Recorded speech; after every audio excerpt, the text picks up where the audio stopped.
Alhamdulillahirabbil alamin wassalatu wassalamu ala asyrafil anbiya'i wal mursalin wa ala alihi wa sahbihi wa man tabi'ahu ila yaumiddin. Kalau ngomongin baper pasti kita sering. Kita ya yang masih sendiri. Kalau udah berdua insyaallah udah gak gampang baper. Kalaupun baper recovery-nya tuh gampang. Kalau bapernya di luar, tinggal pulang ke rumah. Kalau bapernya di rumah, tinggal keluar aja. Nabi pernah baper? Pernah, walaupun baper Nabi itu baper fisabilillah ya. Kenapa saya bilang baper fisabilillah? Karena bapernya karena dakwah. Kalau kita bapernya karena masa lalu, baper ngelihat tadi mantan udah bahagia, itu rasanya kayak luka yang dikasih garam, makin perih. Udah terluka dikasih lagi garam, udah jatuh ketiban tangga. Tapi kalau kita udah bahagia duluan ngelihat mantan udah kayak gitu kan gak terlalu baper ya, biasa aja. Gak nyesel, kenapa? Kita juga udah duluan bahagia. Ini bapernya kita. Kalau bapernya Nabi, baper fisabilillah. Bapernya Nabi itu karena dakwah. Salah satu ayat baper di awal-awal dakwah itu surat Al-Muzammil. Kenapa Nabi baper? Karena di luar tuh banyak yang mencela Nabi, banyak yang memfitnah Nabi, banyak yang menghina Nabi, banyak yang menyakiti Nabi. Akhirnya Nabi sedih, kan baper kan. Akhirnya Nabi sedikit kecewa. Nah itu bapernya Nabi. Pulang ke rumah Khadijah radhiyallahu anha. Sampai di rumah, baper itu reda secara pelan-pelan.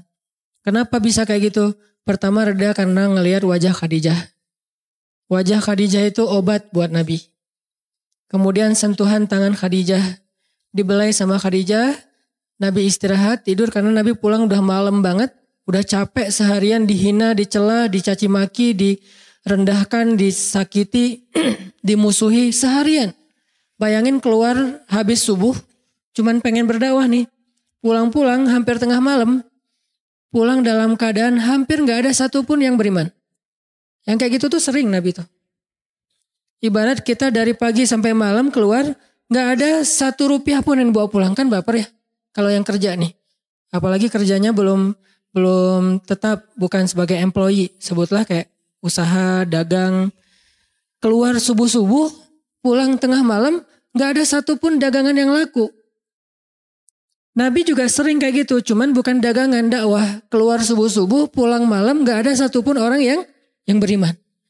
Jadi gak ada yang close gitu, semuanya ya deh, paling-paling gitu, kayak kita nawar-nawarin apa gitu. Oh ya udah saya ntar ikut. Ntar saya hubungin lagi. Oh ya kayak gitu-gitulah. Kita kayak sales gitu kan. Keluar pagi-pagi ngejual barang terus akhirnya kasih kartu nama. Orang cuma basa-basi doang mau beli, basa-basi doang akan hubungi kembali, basa-basi doang lagi enggak bawa duit apalah segala macam alasan. Sampai malam enggak ada yang beli satupun. Padahal ada target. Kalau kita dari perusahaan itu minimal sehari ngejual 2 barang misalnya. Tapi sampai malam gak ada yang laku. Sedih, kecewa. Kadang-kadang ngerasa kayak besok perlu keluar lagi gak? Ngerasa putus asa. Kayaknya udah gak akan berhasil usaha ini atau dagangan ini atau profesi ini. Nabi gak sampai ke tingkat putus asa. Tapi kecewa berat sering. Sedih luar biasa tuh sering. Bukan sedih karena beliau dicelanya nih. Nabi bukan tipe kayak kita yang baper karena dicela. Tapi sedih kepada orang yang mencela. Kasihan gitu. Makin dicela Nabi makin kasihan sama dia dan sedih. Memikirkan nasib dia nanti di akhirat. Jadi kalau sedih kita mikirin nasib sendiri. Baper kita tuh mikirin diri sendiri. Bapernya Nabi itu mikirin orang lain. Gimana nanti kalau dia gak terima hidayah. Pas dia meninggal gimana nanti di akhirat. Saya gak bisa nolong. Karena kalau nggak masuk Islam, Nabi nggak bisa nolong, nggak dikasih izin sama Allah. Yang dikasih izin cuman orang yang bersyahadat. Jadi Nabi baper, sedih, kecewa tuh gara-gara mikirin nasib orang lain, bukan mikirin perasaan beliau sendiri. Dan bapernya tuh serius loh. Sedih berat. Pas pulang ke rumah, ketok pintu pelan, Assalamualaikum, dibukain sama Khadijah. Kelihatan wajah Nabi kayak sedih banget. Langsung Khadijah nyiapin semua. Langsung Khadijah nyiapin semua untuk beri kenyamanan buat Nabi, selimut yang hangat karena puncak musim dingin. Diselimutin sama Khadijah. Terus Khadijah nggak mau ngebahas, nggak mau ada apa sih, cerita dong, nggak mau ngebahas sama sekali. Yang penting Nabi nyaman aja. Udah makan malam, langsung diselimutin, dibelai sama Khadijah. Khadijah pengertian. Lagi tidur, datang Jibril. Ya ayyuhal muzammil. Dipanggil sama Allah Subhanahu wa taala. Allah itu lebih pengertian lagi daripada Khadijah. Karena Allah itu alimun, tahu banget isi hati kita. Kita lagi baper, Allah tahu. Kita lagi sedih, Allah tahu. Kita lagi kecewa, Allah tahu. Allah tahu banget. Ini kekasih Allah lagi sedih nih. Kekasih Allah lagi kecewa nih. Kekasih Allah lagi baper berat. Dan bapernya tuh baper berpahala. Baper fisabilillah. Sehingga Allah langsung manggil, ya ayyuhal muzammil. Wahai kekasihku yang sedang berselimut. Kalimat berselimut di sini jangan fokus kepada barang atau benda selimutnya. Tapi fokus kepada kondisi Nabi. Kenapa berselimut? Kondisi Nabi kenapa beliau pulang ke rumah tuh lelah banget. Dan akhirnya tidur dalam keadaan galau berat. Dipanggil sama Allah, ya ayyuhal muzammil. Ini salah satu contoh ayat Nabi baper. Kayak bapernya ibu lah. Mikirin anaknya. Pas anaknya gak mau belajar. Pas anaknya misalnya gak terlalu bagus nilainya. Pas anaknya ada masalah. Pas anaknya sakit. Kan ibu yang kebawa perasaan ya. Pikiran. Sampai dulu pas bulan pertama saya pergi ke Mesir. Saya pergi ke Mesir itu menjelang Ramadan. Berangkat ke Mesir. Gak lama kemudian masuk bulan Ramadan. Terus lebaran. Biasanya di masjid kampung saya itu yang takbir lebaran tuh selalu saya. Jadi saya udah habis subuh pulang ke rumah sebentar mandi langsung balik lagi ke masjid takbir. Udah rutin aja tiap tahun pokoknya saya takbir. Tahun itu, tahun pertama saya pergi ke Mesir dan gak takbir. Sehingga pas ibu berangkat ke masjid dengar yang takbirnya beda. Itu ibu udah baper duluan dari sejak di jalan. Udah nangis. Sampai di masjid kan di depan masjid tuh. Bukan di dalam masjid sholatnya. Di lapangan depan masjid. Ibu tuh nangis panjang sampai tetangga-tetangga juga pada nenangin, ngehibur. Kenapa ibu baper? Ibu baper karena mikirin kita di sana lebaran pasti di rantau beda sama di rumah. Di rumah ada opor, ada lontong, ada segala macam. Jadi bapernya ibu itu justru karena mikirin perasaan anaknya. Karena kasihan kepada putranya. Dan kurang lebih seperti itulah bapernya Nabi. Karena mikirin umatnya, karena mikirin nasib umatnya, karena mikirin gimana keadaan umatnya nanti di akhirat. Kurang lebih kayak gitu. Jadi baper. Dan ini sesuatu yang kayaknya terjadi dalam kehidupan kita sering. Walaupun nanti kita coba bedain bapernya kita sama bapernya Nabi itu masih beda. Kan Nabi itu 24 jam hidupnya itu semuanya berpahala ya. Bapernya aja berpahala.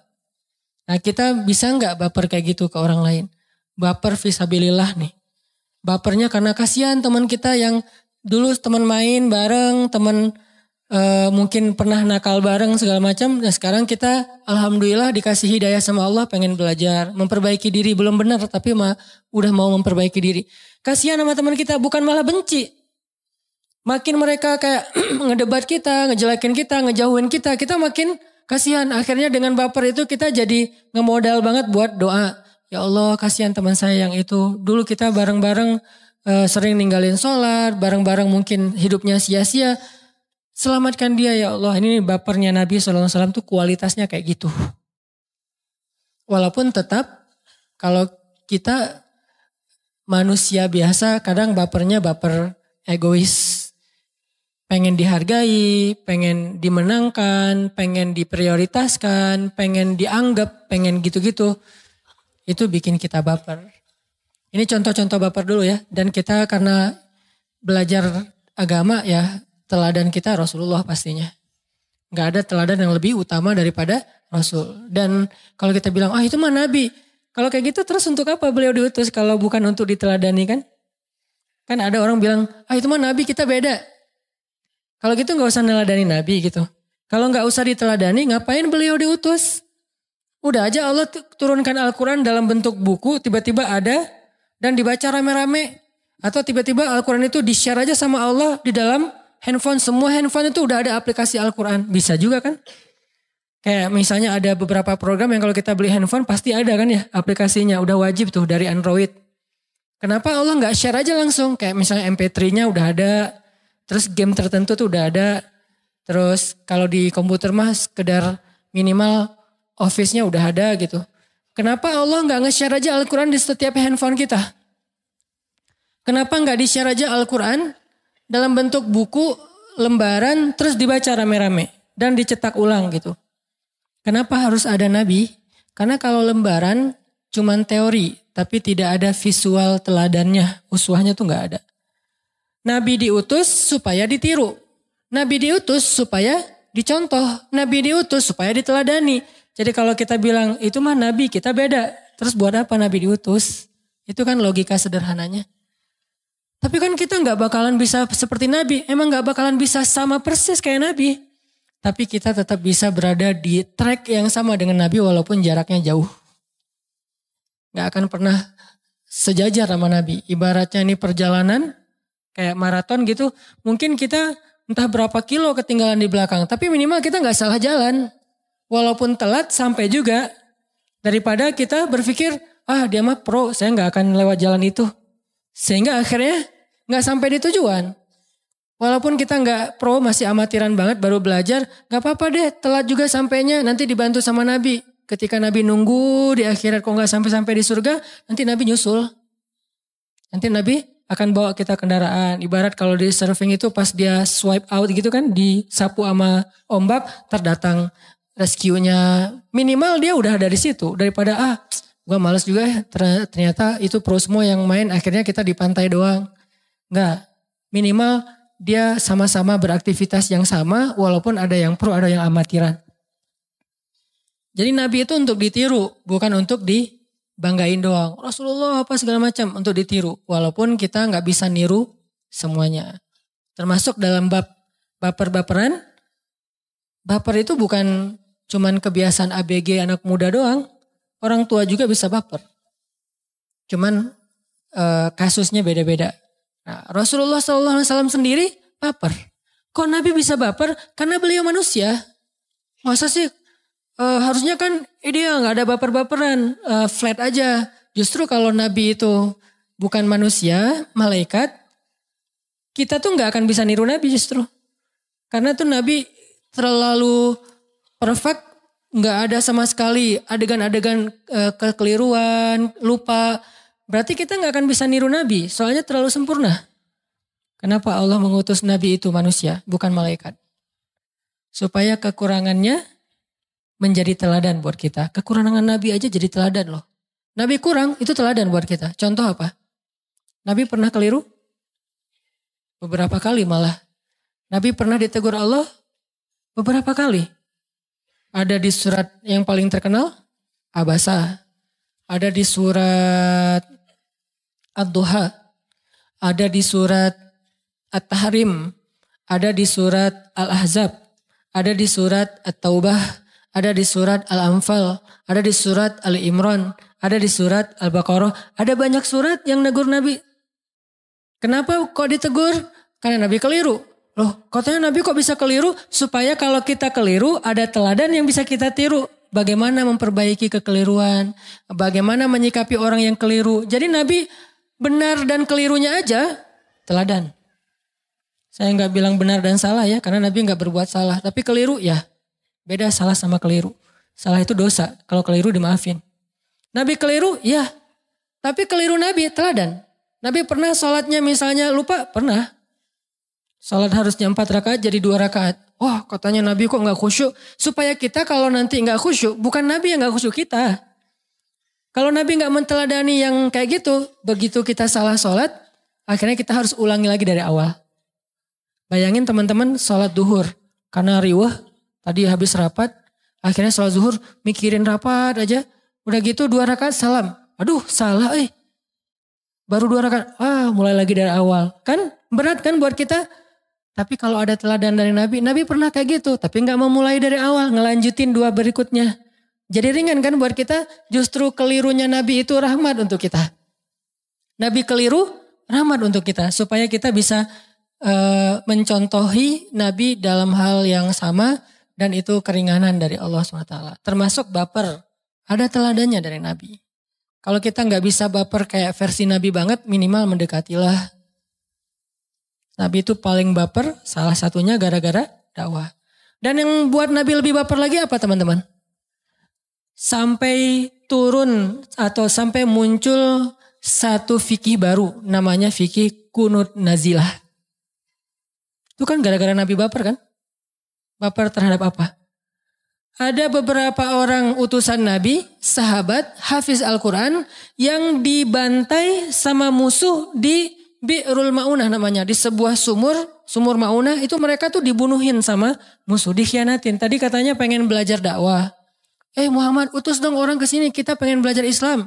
Begitu diutus, di tengah jalan mereka malah dibantai. Dan mereka bukan para prajurit sehingga bisa ngelawan. Para da'i, para hafiz, para ulama yang bukan megang senjata, megangnya buku. Mereka hafalnya Quran. Dibantai di tengah jalan. Itu Nabi baper banget. Saking bapernya Nabi, for the first time Nabi melakukan kunut nazilah. Kita baper enggak tentang Palestina? Kalau kita mau niru Nabi nih, kita baper enggak tentang Suriah? Kita baper enggak tentang Irak? Kita baper enggak tentang Rohingya? Karena baper itulah yang disebut dengan baper fisabilillah, baper berpahala. Dan emang Allah suka baper kayak gitu. Karena kalau nggak baper kayak gitu, berarti udah nggak ada lagi innamal mu'minuna ikhwa, satu rasa di antara mukmin. Bahkan kalau ngomongin tentang yang kayak Suriah, Palestina, Rohingya, nggak usah ngomongin agama aja, udah cukup layak kita baper. Ngomongin kemanusiaan doang nih, udah cukup layak kita baper. Apalagi udah ditambah lagi dengan iman. Dan nggak ada salahnya kan orang baper karena iman. Kayak saya baper karena sekampung, saya baper karena saudara, ya kan ya? Ada saudara darah, ada saudara karena suku, ada saudara karena persahabatan, ada saudara karena iman. Dan itu semuanya legal, sah-sah aja. Kita respect sama semua orang. Kayak misalnya kita sama teman kita, dia sakit, kita kayak kontak batin gitu. Tapi dia cowok ya, bukan cewek. Kalau dia cewek sakit terus kontak batin, nah ini kayaknya dulu ada cerita. Nah, dia sakit kita jadi sedih atau dia ada masalah kita jadi kenapa kita memprioritaskan dia? Terus orang lain bilang, emangnya yang bermasalah cuma teman lo doang. Yang lain juga banyak masalah kok, yang lain gak dibantu. Gitu kan? Suka ada yang nanya gitu. Emangnya bermasalah teman kamu doang. Yang lain-lain tuh banyak masalah loh, banyak utang segala macam. Kenapa kamu cuma bayarin utang teman kamu? Logis gak sih kalau kita ngebayarin utang teman kita duluan? Di antara banyak orang yang berutang? Wajar banget kan? Orang dia teman saya. Yang lain kan manusia juga. Ya tapi kalau saya punya duit lebih pasti saya bantu. Namanya manusia itu dawil kurba yang dekat dulu nih. Semampu kita, dia juga punya temannya. Makanya manusia bersosial kan ya. Jadi wajar banget kalau saya ngebantu teman saya duluan. Padahal yang punya masalah kayak gitu tuh banyak, bukan teman saya doang. Itu wajar banget. Gitu juga kita ngebantu misalnya saudara kita yang sebangsa, wajar. Kenapa nggak bantu yang kena musibah misalnya kebakaran kemarin di Amerika? Ya karena itu jauh, ini yang dekat. Dalam hubungan kebangsaan. Tapi ada hubungan lain selain kebangsaan, hubungan iman. Kenapa bantu Suriah? Kenapa bantu Palestina? Nah itu sesama muslim. Wah kok pakai agama sih? Wajar dong. Pakai agama boleh, pakai darah boleh, pakai suku boleh, pakai kebangsaan boleh. Semua itu ikatan. Dan itu semuanya legal. Gak ada masalah dengan itu. Kita membantu seseorang karena dia seagama, boleh. Kita bantu seseorang karena dia sekolah bareng kita sama-sama alma mater gitu, alumni, boleh. Kita bantu dia karena sekampung, boleh. Kita bantu dia karena dia pernah jadi mantan. Boleh. Pokoknya itu kan alasan-alasan yang logis dan wajar kan. Boleh gak bantu mantan? Tapi gak pakai modus ya. mantan lagi ngurus surat perceraian. Wah semangat banget ngebantunya tuh. Kayaknya itu paling semangat tuh. Wah sini biar saya urus tuh yang di pengadilan teman saya semua tuh. Gitu ngomongnya. Makin cepat diurus, kalau perlu kita wah pakai belakang biar cepet. Jangan nanti dia berubah pikiran lagi nggak jadi cerai kan rugi gitu. Ada yang kayak gitu. Wajar nggak sih ngebantu orang yang kita mungkin punya hubungan baik hubungan darah, hubungan suku, hubungan kebangsaan, hubungan iman. Semua itu legal dan nggak perlu dipermasalahkan. Jadi saya agak-agak heran orang yang educated masih mempermasalahkan yang kayak gini-gini. Apakah kita nggak pakai logika? Sederhana banget logikanya tuh. Kenapa kamu bantu pas gempa di Aceh? Itu kampung saya. Emangnya yang gempa di Aceh doang? Ya nggak masalah, tapi itu kampung saya gitu. Dan memang saya nggak boleh bantu orang kampung sendiri. Kan gitu ya. Habis gempa di PD kemarin, tempat lahir saya. Pasti ada sesuatu yang lebih. Kita juga kayak gitu. Kenapa? Kayak misalnya saya tuh agak unik tuh. Kalau lagi di sini kangen mie Aceh. Pas lagi di Aceh kangen bala-bala sama sama gehu sama gitu-gitulah makanan-makanan kita. Terus kalau di sana tuh kan di restoran lagunya tuh lagu-lagu Aceh gitu kan. Kangen lagu-lagu kayak di restoran Sunda kayak gitu-gitu yang pas acara pengantenan gitu. Aduh kangen ya. Jadi ada ikatan sekarang tuh walaupun saya keturunannya murni Aceh. Tapi udah 11 tahun di Bandung. Dan kangen tetap dengan Bandung. Malah sekarang pride dengan budaya Sunda. Kemana-mana tuh saya kayak ngebanggain Sundanya. Selain emang aslinya orang Aceh. Kenapa? Karena udah ada hubungan. Apa hubungannya dengan Sunda Ustadz? Ya gitulah pokoknya. Gak usah diperjelas ya. Ntar rame. Kenapa? Karena teman-teman saya banyak orang Bandung. Sejak 11 tahun yang lalu saya tinggal di sini.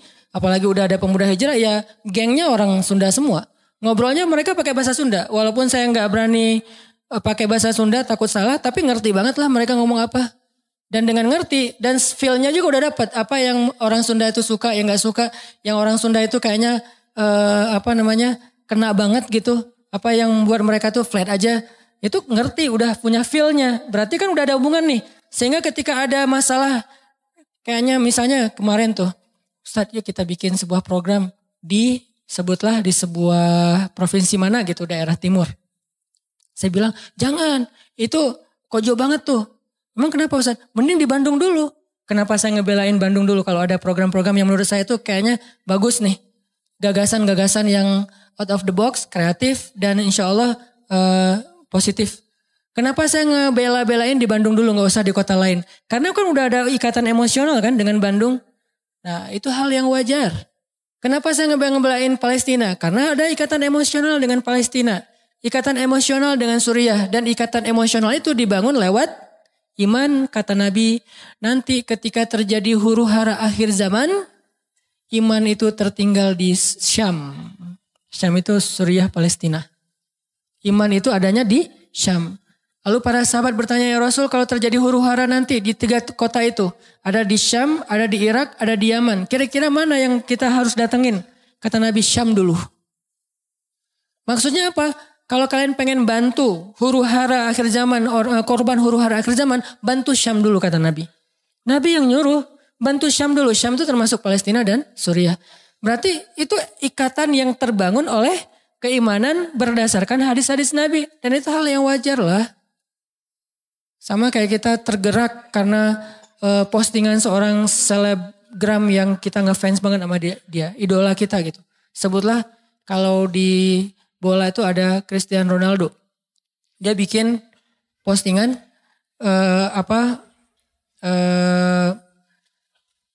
respect dan ngedukung, mensupport korban-korban perang di Suriah misalnya. Dia bilang saya adalah pemain bola terkenal, tapi kalian adalah the real hero gitu. Kalian nggak sendiri, kalian nggak jauh. Sesungguhnya saya bersama kalian, saya mensupport kalian gitu kan. Begitu Ronaldo posting itu kita karena ngefans sama Ronaldo, akhirnya kita donasi juga. Sah nggak sih? Sah-sah aja. Emangnya cuma Suriah? Kenapa Suriah? Karena Ronaldo yang posting. Semua itu hal yang wajar, wajar banget.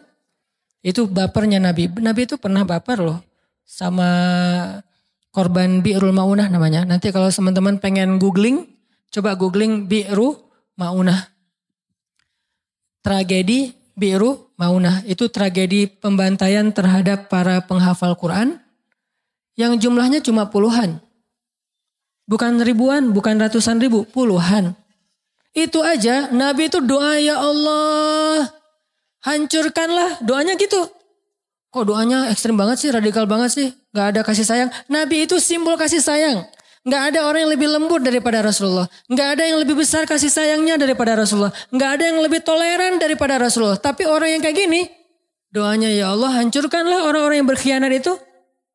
Dan binasakanlah mereka, sesungguhnya Engkau maha kuasa atas segala sesuatu. Itu salah satu redaksi dari kunut nazilah. Bukan cuma ngedoain korban, tapi ngedoain atas pelaku.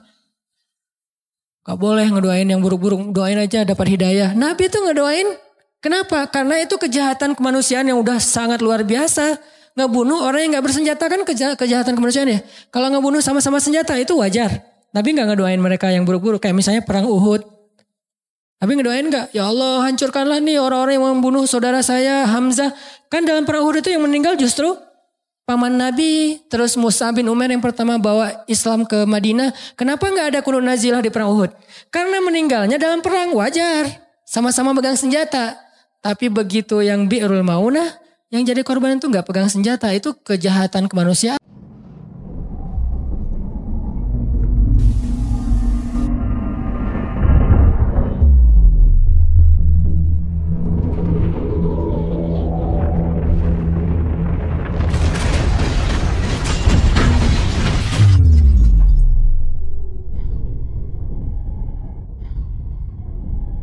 Namanya. Kalau Hamas sama Israel bertempur, Hamas meninggal, itu wajar karena sama-sama pegang senjata. Tapi kalau anak kecil sampai hancur misalnya tubuhnya, emang mereka pegang senjata. Senjata apa yang mereka pegang? Paling juga senjata mainan. Kenapa mereka jadi korban? Berarti ini kan kejahatan kemanusiaan. Nabi itu kunut nazilah loh. Coba cek nanti di Google, doa kunut nazilah dari hadis Nabi. Itu isinya tuh luar biasa loh.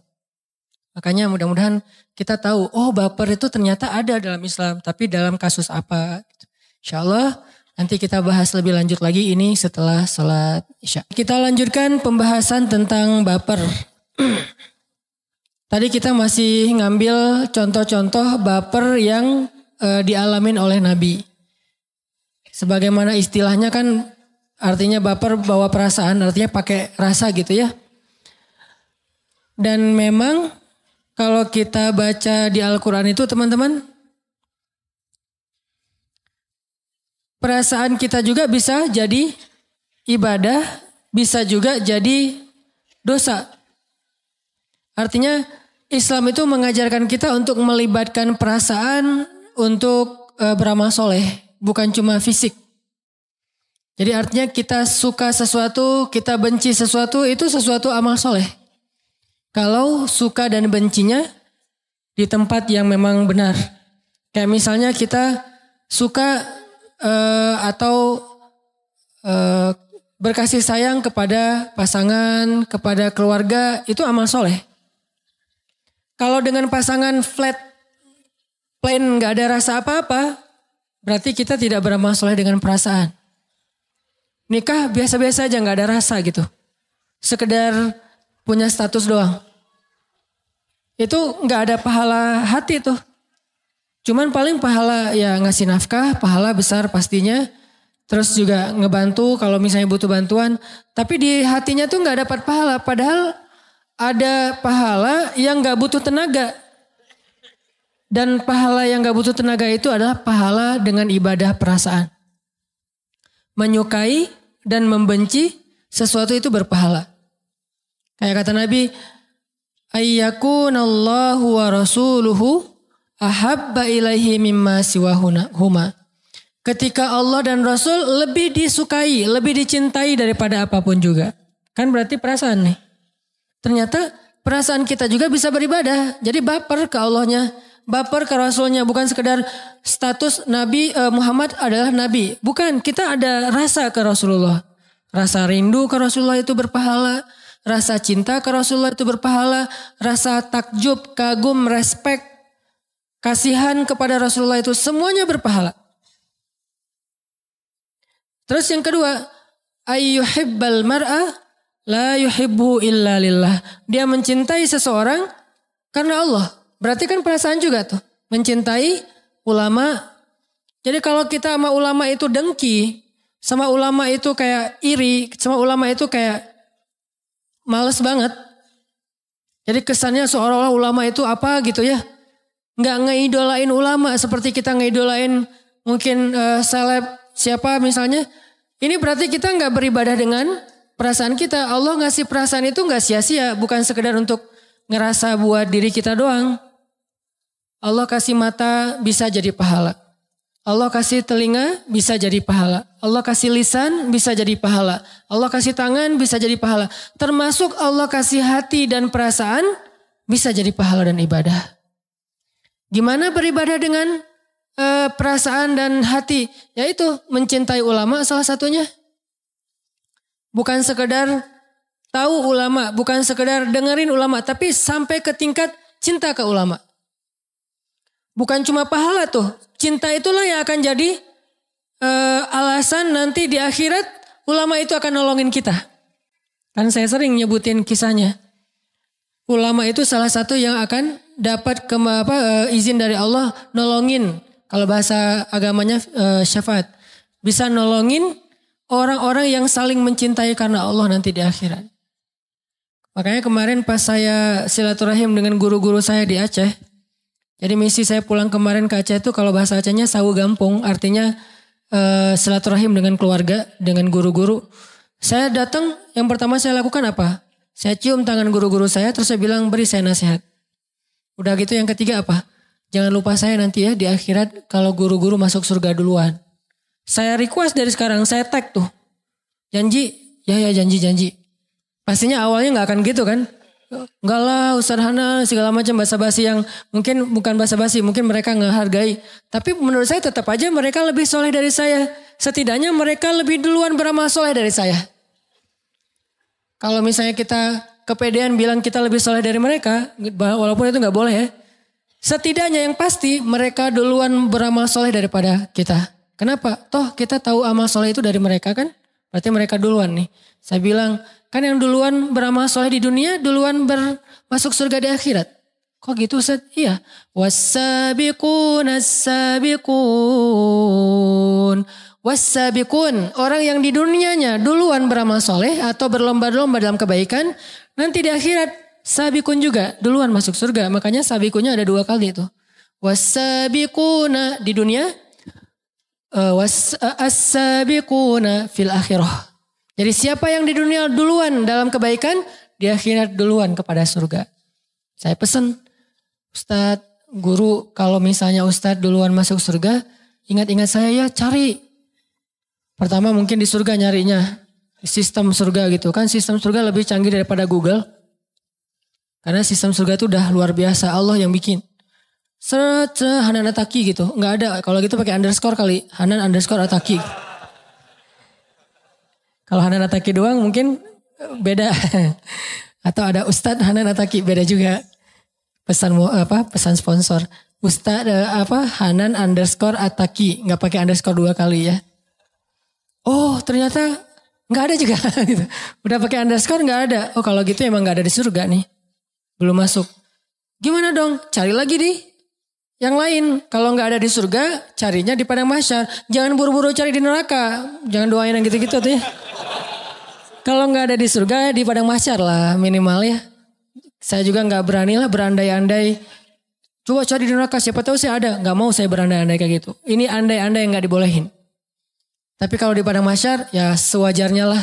Semua kita pasti kan melintasi padang mahsyar kan. Tapi kalau neraka kan gak semuanya. Dan kita berharap semua kita di sini gak ada satupun yang ngerasain. Jangankan api, asap neraka jangan ngerasain. Jadi gak perlu berandai-andai. Bilang aja kalau gak ada di surga cari di padang mahsyar.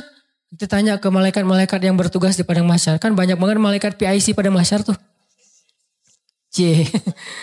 Oh ternyata ada tuh lagi di sidang. Masalah apa? Masalah dulu dia suka ngejailin orang misalnya. Dulu pernah manjat pohon di kebun orang waktu dia masih kecil. Atau mungkin dia pernah nyakitin hati dia. Terus dihisap gitu kan ya. Jadi intinya mah mencintai ulama itu pahala tuh. Itu baper melibatkan perasaan yang diridhoi Allah. Jadi jangan berpikir bahwa Islam itu cuma zahir doang. Penampilan, pakaian, jenggot, terus jidat. Itu semuanya baik. Dan saya respect banget sama orang kayak gitu. Cuman bukan itu doang. Ada batin. Zahir batin itu sama pentingnya. Bahkan kadang ada yang masuk surga lewat batin yang zahirnya belum beramal soleh. Ada seorang laki-laki Yahudi kalau nggak salah dalam perang Uhud. Pas terjadi perang, pas dia masuk Islam. Jadi hari kejadian perang tuh dia datang ke Nabi syahadat. Udah selesai syahadat langsung ngebelain Nabi tuh. Jadi pelindung Nabi dalam perang Uhud. Dan meninggal hari itu juga. Belum pernah sholat 5 waktu. Itu orang yang satu-satunya kayaknya yang masuk surga tapi gak pernah sholat. Loh kok bisa kayak gitu? Apa amal solehnya? Tadi tuh. Udah iman kepada Allah. Jadi amal solehnya itu di hati bukan di zahir. Di zahir dia gak ngapa-ngapain selain syahadatain. Dia gak pernah sholat, dia gak pernah puasa, dia gak pernah tilawah Al-Quran. Semua yang kita kerjain dia gak pernah. Satu-satunya amal soleh dia iman. Tapi masuk surga. Ternyata amal soleh itu bukan cuman fisik, zahir. Tapi juga perasaan. Sehingga baper itu termasuk hal yang penting dalam agama. Harus baper. Tapi dalam hal apa? Termasuk tadi Nabi baper dalam dakwah, baper terhadap nasib kaum muslimin. Nabi baper banget. Sehingga Allah juga mengatakan bahwa as-sam'u wal basaru, pendengaran, penglihatan dan fuad, perasaan. Fuad, perasaan. Semuanya mas'ula, akan ditanya nanti di akhirat. Jadi kalau kita ada rasa yang belum move on, padahal udah gak boleh, itu ditanya loh. Kenapa kamu gak bisa move on? Ya Allah, akunnya itu setiap postingan bikin saya baper, gimana saya mau move on gitu ya. Dia makin lama makin cantik ya Allah, masa saya bisa move on? Kan bahaya banget tuh. Kalau kayak gitu berarti perasaannya kan terus menerus berbuat dosa kan. Jadi kita ngerasa sayang kepada orang yang belum halal buat kita, itu setiap hari tuh kita bikin dosa loh teman-teman, tanpa kita sadari. Ngerasa doang, kan ngerasa doang Ustaz, gak boleh. Terus gimana caranya? Minta sama ya Allah, hilangkan rasa itu dari dia. Berikan kepada yang layak buat saya. Ternyata tiba-tiba hilang rasa itu dan diberikan nanti pas udah akad nikah. Bisa kayak gitu. Daripada kita sibuk dengan rasa kepada orang yang udah punya pasangan, pas nikah rasa kita kepada yang kita nikahin gak ada, kan kita 2 kali dosa. Pertama, mencintai orang yang gak boleh kita cintai. Yang kedua, kita nganggurin orang yang harusnya kita cintai kan ya. Jadi zalim kan, berarti dosanya double. Ternyata perasaan juga ditanya teman-teman, fuad namanya.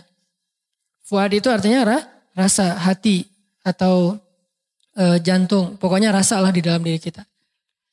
Oh berarti baper itu emang boleh dalam Islam. Tapi buat apa? Makin kita kasih sayang kepada orang yang layak kita sayangi, makin kita cinta kepada orang yang layak kita cintai, makin besar pahala kita. Mencintai Rasulullah itu pahalanya gede banget. Mencintai pewaris Nabi yaitu ulama, pahalanya gede banget. Jadi ulama itu perlakukanlah dia benar-benar sebagai Nabi di tengah-tengah kita. Karena kan kata Nabi al-ulama warasatul anbiya. Ulama itu pewaris Nabi. Dan ditambah lagi ulama itu wali-wali Allah di muka bumi. Jadi siapa yang membenci ulama berarti dia membenci kekasih-kekasih Allah. Siapa yang membenci ulama, memfitnah ulama, menjelek-jelekan ulama, menzolimi dan mencurangi ulama, berarti dia menjelek-jelekan, menzolimi, mencurangi dan mengkhianati Rasulullah Sallallahu Alaihi Wasallam. Karena pewaris Nabi itu bukan keluarga beliau, pewaris Nabi itu ulama. Dan Nabi tidak mewariskan harta, tapi Nabi mewariskan ilmu, yaitu agama. Jadi kalau kita ngaku umat Nabi, wajib kita mencintai ulama, wajib hukumnya, wajib. Gak boleh gak cinta. Apalagi sampai benci, lebih gak boleh lagi tuh. Gak cinta aja gak boleh, harus cinta sama ulama. Tapi cinta ulama ini kan beda sama cinta dengan pasangan ya. Jangan cinta ulama terus dipegangin tangannya, diapain. Ustadz, Masya Allah. Jangan gitu aja. Terus ulama digini-giniin, enggak gitu-gitu amat juga sih. Cinta kan beda-beda ya, ekspresi cinta ya. Ekspresi cinta sama pasangan, gitulah. Ekspresi cinta sama ulama gitu deh. Ekspresi cinta sama Rasul ya gitu. Ekspresi cinta beda-beda tuh ekspresinya. Ekspresinya aja yang dibedain tapi rasanya sama. Kan gak boleh kita mencintai sesama muslim, kan ada kalimat saling mencintai karena Allah kan. Terus kata Nabi sunnah kalau kita cinta sama seseorang itu ngapain? Sampaikan ke dia, bilang kalau kamu tuh cinta sama dia. Tapi dia di sini tuh laki-laki, perempuan. Nah ekspresinya gak usah berlebihan sampai gimana. Bahaya itu. Ntar jadi terjebak kepada kaum Nabi apa gitu kan ya.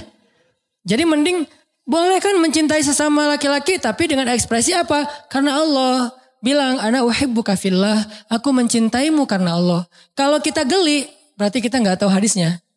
Pas dapat SMS, akhi aku mencintaimu karena Allah. Gele. Terus tiba-tiba jadi gele gitu kan ya. Dihapus, diblok. Gak usah gitu. Ekspresinya aja bedain. Kita mencintai karena Allah itu, saya banyak banget orang yang saya cintai karena Allah. Dan saya berharap dia mencintai saya balik karena Allah. Kenapa? Emang layak dicintai. Orang soleh, ahli tahajud. Kenapa saya cinta sama dia? Saya paksain, saya harus cinta sama dia. Saya perhatian sama dia. Kalau dia butuh apa-apa saya datengin. Salah satunya ada di Tasik. Saya sering cerita yang dulunya supir angkot. Terus juga akhirnya ikut bareng sama saya. Kan dulu saya suka usaha-usaha gitu kan. Jual beli mobil bekas bareng sama dia. Terus jual pulsa, ada 60 cabang pulsa di Bandung. Belum ada Alfamart dulu. Saya bareng sama dia. Terus main di properti bareng sama dia. Kenapa? Karena saya pengen bantu dia di dunia supaya dia bantu saya di akhirat. Terakhir sekarang dia udah pindah ke Tasik.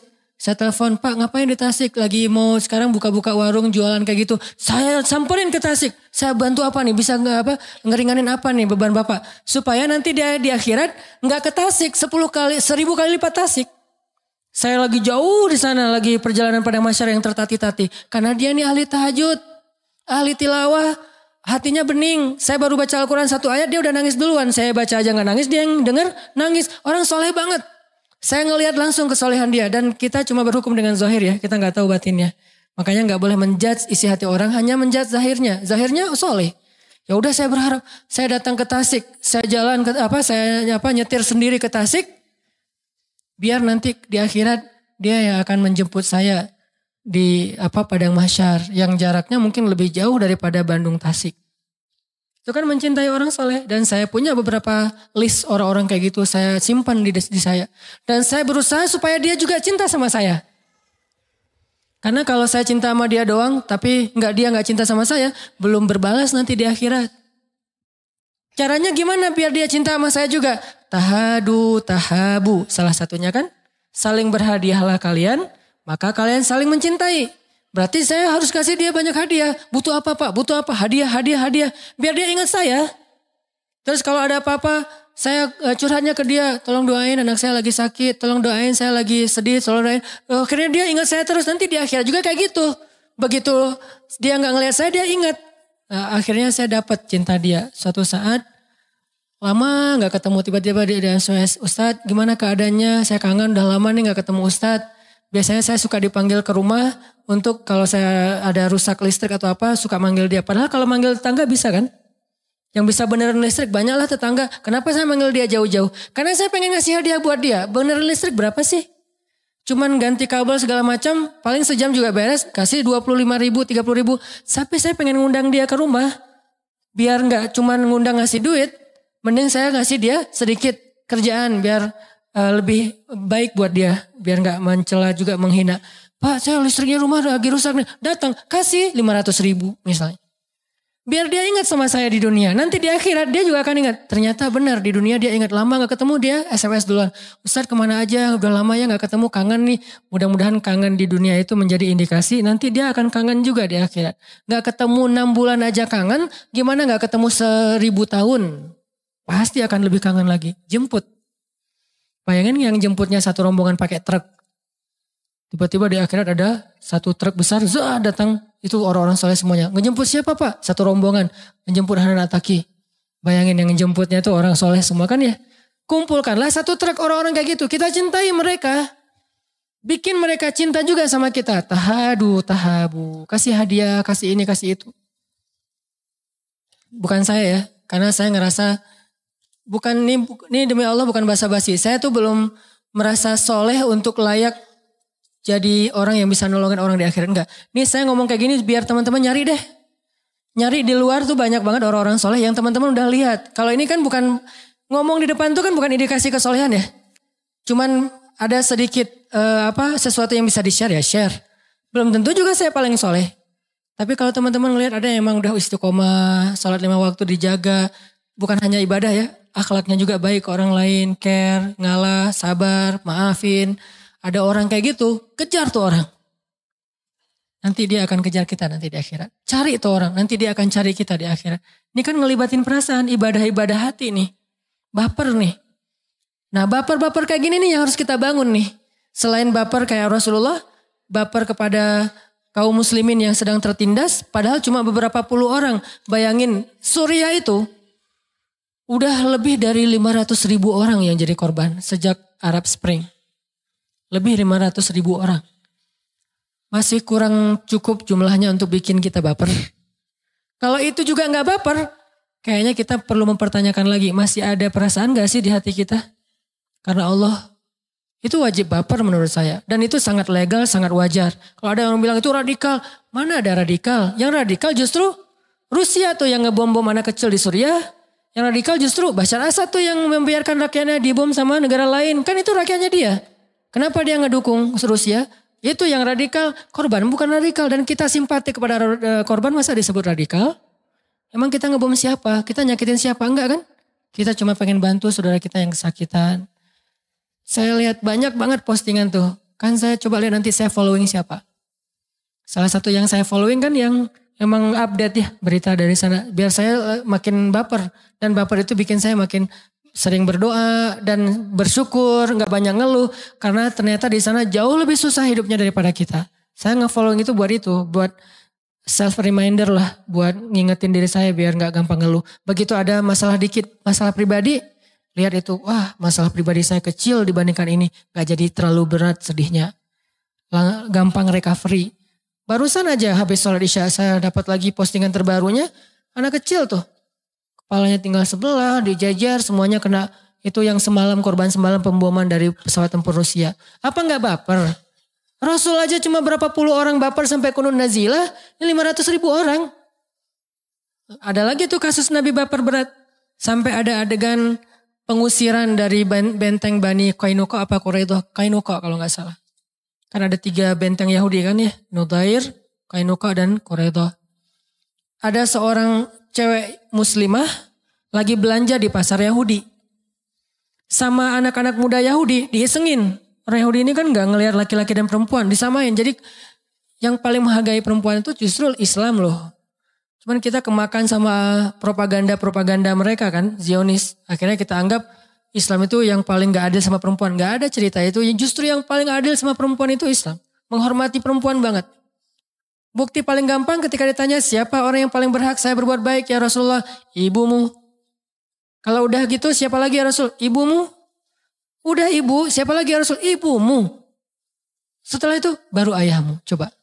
Itu paling sederhana lah. Dan banyak banget hadis senada kayak gitu yang gimana Islam menghargai cewek.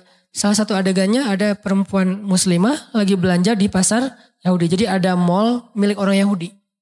Datanglah cewek muslimah belanja di situ. Standar lah kayak kita juga belanja. Lagi belanja dikerjain. Kan tayangan-tayangan barat tuh banyak yang usil ya. Ngerjain orang di jalan, di mall segala macam.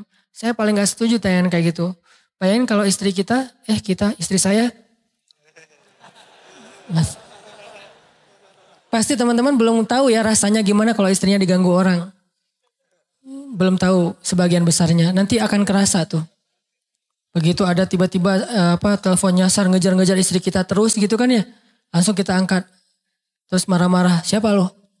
Mau ketemu sama saya? Sosok gaya. Pas datang orangnya gede banget. Ya udah deh, maaf. Suka gitu kan. Nah ini muslimah lagi belanja di mallnya Yahudi. Diikat, maaf dia lagi transaksi di kasir gitu, roknya di bawah roknya tuh diikat pakai tali terus diikatin ke atas. Sehingga pas muslimah ini jalan, roknya kesingkap, malu kan? Orang Islam itu muslimah itu kan menutup aurat bukan karena kewajiban, tapi karena kehormatan dan rasa Rasa malunya tuh besar. Jadi begitu kesingkap angin aja, dia tuh panik langsung nutup jilbabnya. Panik, kenapa? Dibangun dengan rasa malu dan iman. Bukan asal, kan gak sengaja, udah biarin aja angin-anginan. Enggak. Dia tuh pakai jilbab.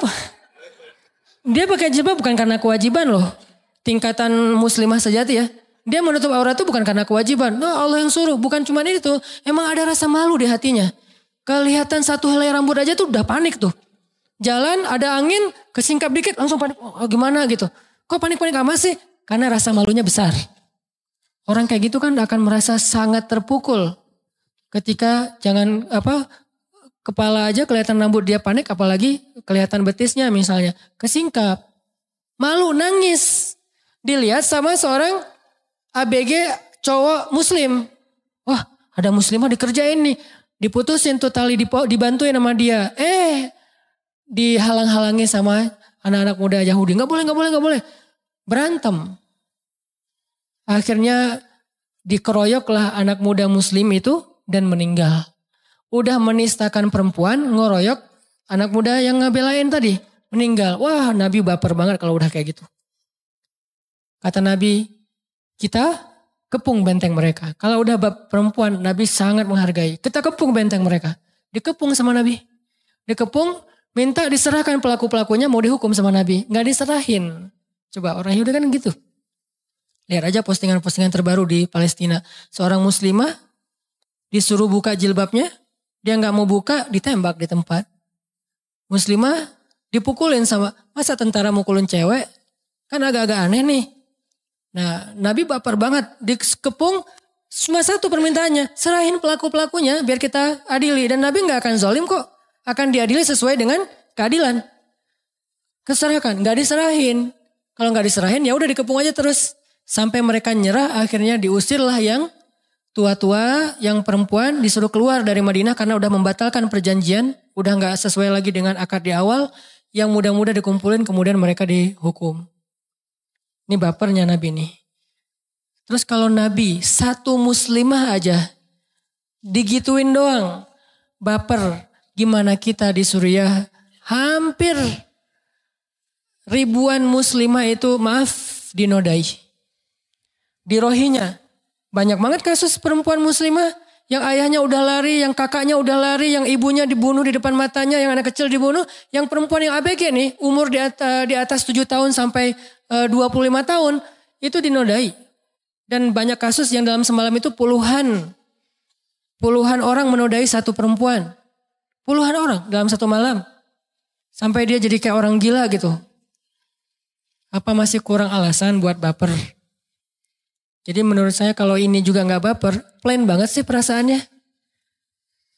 Dan kita takutkan Allah juga nanti akan memberikan dia ujian yang sama. Ketika dia dalam masalah yang besar, orang gak ada yang kasihan sama dia. Dan masalah paling besar itu nanti di akhirat. Ketika dia di akhirat dapat banyak masalah dari para malaikat, gak ada yang peduli sama dia. Kan ini kasihan. Minimal baper kita tentang Rohingya, bikin orang Rohingya baper ke kita nanti di padang mahsyar. Baper kita ke Suriah dan Palestina, bikin mereka baper ke kita nanti di padang mahsyar. Kenapa mereka? Karena mereka tuh menurut saya udah dijamin masuk surga loh. Kan siapa yang meninggal dibunuh dijamin masuk surga kan? Karena semua dosanya dikasih ke pembunuh. Berarti dia gak ada dosa tuh. Ditambah lagi di Suriah dan Palestina itu yang meninggal anak kecil yang emang gak punya dosa. Dan anak kecil di sana beda sama anak kecil kita. Di sana rata-rata anak kecilnya hafiz Al-Quran. Hafalnya tuh gak lama-lama sebulan khatam 30 juz. Ini gak ada lagi alasan buat kita gak baper. Tadi aja kita ada ulama yang belum hafiz tapi soleh. Kita udah belajar mencintai mereka ya. Berusaha gitu kasih hadiah biar mereka cinta sama kita. Gimana yang anak kecil hafiz Quran korban perang. Itu kan udah dijamin banget masuk surga. Yang bahkan mungkin gak pakai hisab. Was-sabiquna as-sabiqun ulaikal muqarrabun. Mereka duluan masuk surga, surganya Firdaus, gak pakai hisab. Orang kayak gini kalau cinta sama kita gara-gara di dunia kita mencintai mereka, wah enak banget hidup kita nanti di akhirat. Banyak yang nolongin. Makanya kenapa Ustaz Hanan tuh kok sering-sering posting bab, walaupun gak sering sebetulnya segitu mah masih wajar. Bab tentang Suriah, Palestina. Kenapa gak posting tentang Indonesia? Yang posting tentang Indonesia udah ada istri saya.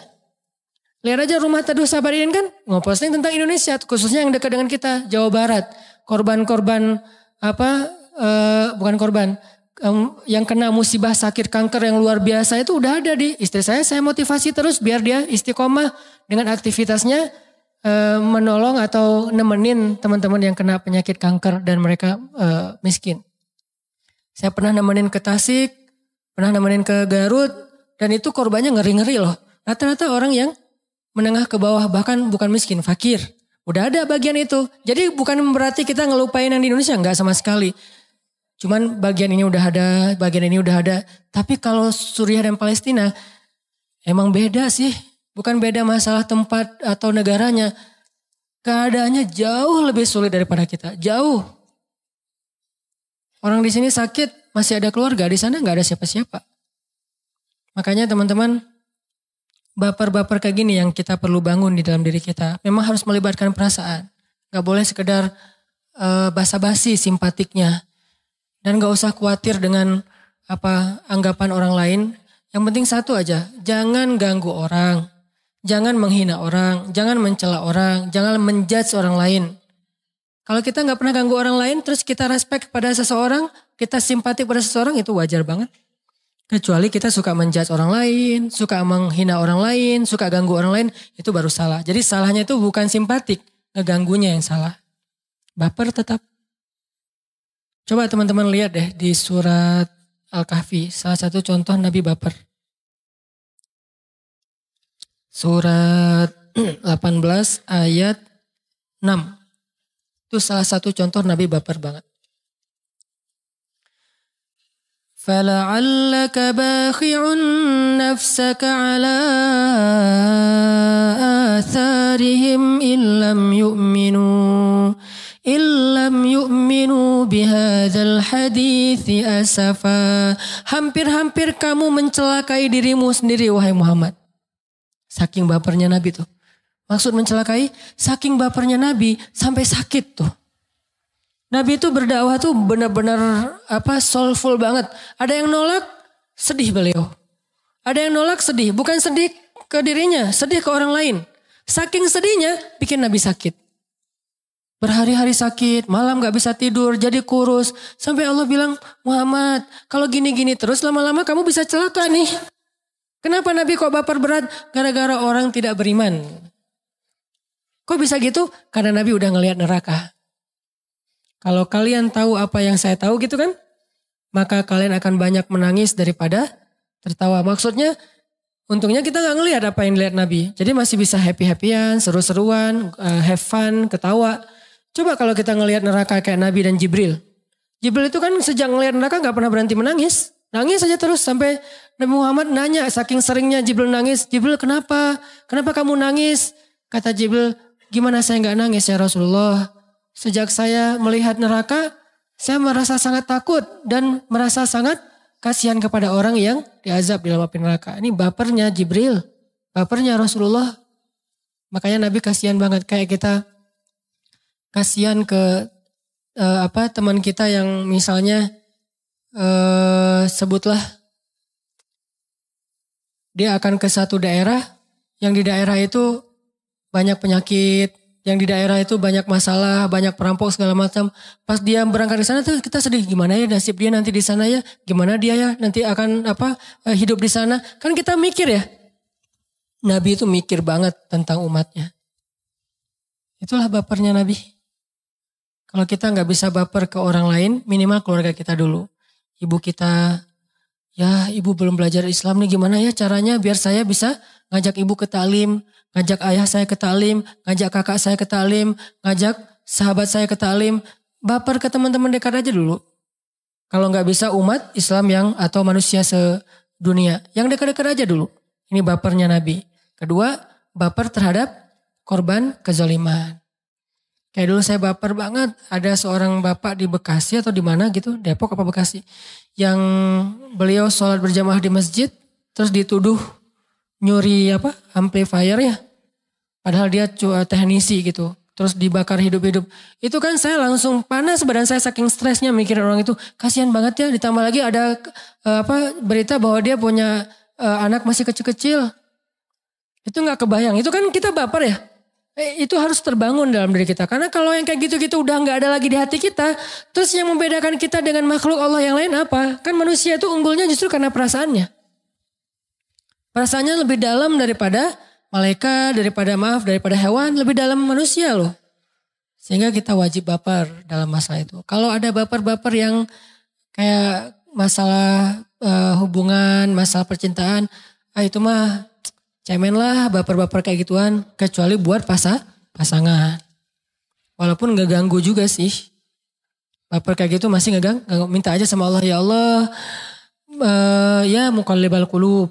Yang membolak-balikan hati itu. Jangan sampai saya rasa-rasanya itu kayak gitu-gitu. Gak penting banget.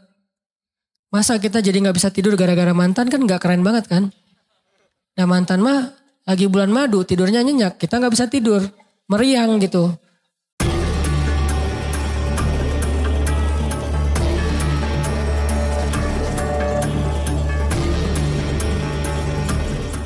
Ustaz Hanan At-Taki membahas tentang perasaan baper, bawa perasaan yang sering dialami oleh banyak orang, terutama yang masih sendiri. Namun, beliau menekankan bahwa baper yang dirasakan manusia biasa-biasanya bersumber dari hal-hal pribadi, seperti kenangan masa lalu atau perasaan tidak dihargai. Berbeda dengan itu, baper yang dirasakan Nabi Muhammad SAW adalah baper fisabilillah, yakni perasaan sedih dan kecewa yang muncul karena perjuangan dakwah beliau. Nabi merasa sedih bukan karena dirinya dihina atau dicela, melainkan karena memikirkan nasib orang-orang yang menolak hidayah Allah dan bagaimana keadaan mereka di akhirat kelak. Dalam ceramahnya, Ustaz Hanan menceritakan bagaimana Nabi Muhammad SAW meredakan rasa sedihnya ketika pulang ke rumah, di mana beliau menemukan ketenangan melalui dukungan penuh cinta dari Khadijah radhiyallahu anha. Khadijah tidak banyak bertanya, melainkan langsung memberikan kenyamanan dengan perhatian, belayan, dan kasih sayang. Bahkan ketika Nabi sedang merasa sangat sedih, Allah Subhanahu wa Ta'ala pun menunjukkan kasih sayangnya dengan menurunkan wahyu melalui surah Al-Muzammil, memanggil Nabi dengan penuh kelembutan sebagai bentuk penghiburan dari Allah kepada kekasihnya yang sedang berduka. Ustaz Hanan kemudian mengajak para pendengar untuk belajar dari keteladanan Nabi Muhammad SAW. Beliau mengingatkan bahwa baper yang membawa manfaat adalah baper karena memikirkan nasib orang lain, bukan sekadar perasaan egois. Misalnya, merasa sedih dan tergerak hati untuk mendoakan teman yang belum mendapatkan hidayah atau yang masih jauh dari Allah. Baper seperti inilah yang memiliki nilai pahala karena tumbuh dari kepedulian terhadap orang lain dan menjadi dorongan untuk melakukan kebaikan, mengikuti teladan mulia dari Rasulullah SAW.